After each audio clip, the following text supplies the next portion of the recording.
Donner une opportunité d'extension de la recherche à l'Université de Lomé. Les orientations se sont convergées vers le changement climatique. Et justement, les jalons sont posés.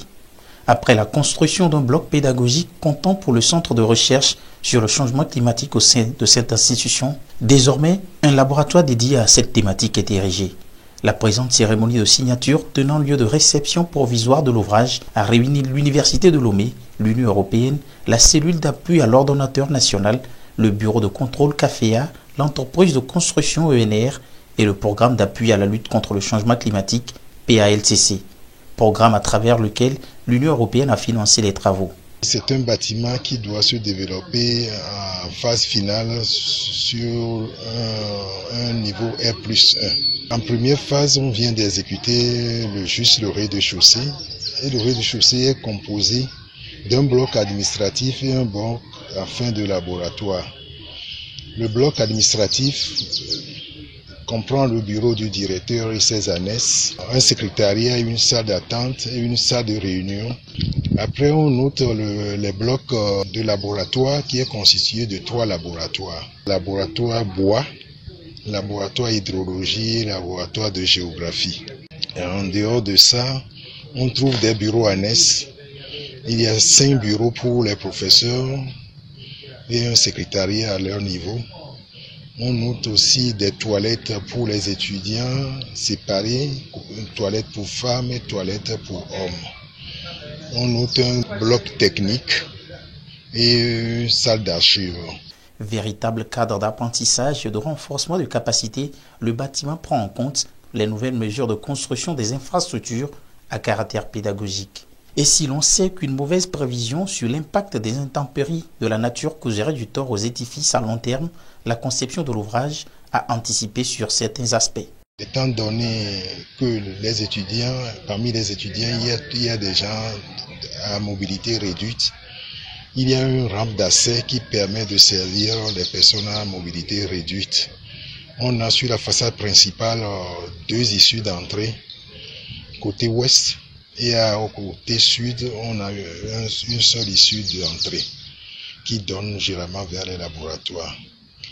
La cour est desservie par un espace véhicule constitué de pavés pour donner accès aux voitures de fonction des professeurs. Il faut faire tout pour que l'eau de pluie n'aille pas dans le bâtiment. Les fenêtres à lui sont conçues un peu décalées à l'intérieur pour éviter que l'eau n'y aille. À l'intérieur, il y a un patio et ce patio a 3 issues, 3 gros tubes de PVC de 125 qui permettent d'évacuer le trop-plein vers l'extérieur. Au niveau du bâtiment même, on a une série de descentes d'eau fluviale qui arrivent dans les regards qui sont évacués après vers les puits perdus. En prélude à la cérémonie de signature des documents, les différents acteurs ont visité l'ouvrage.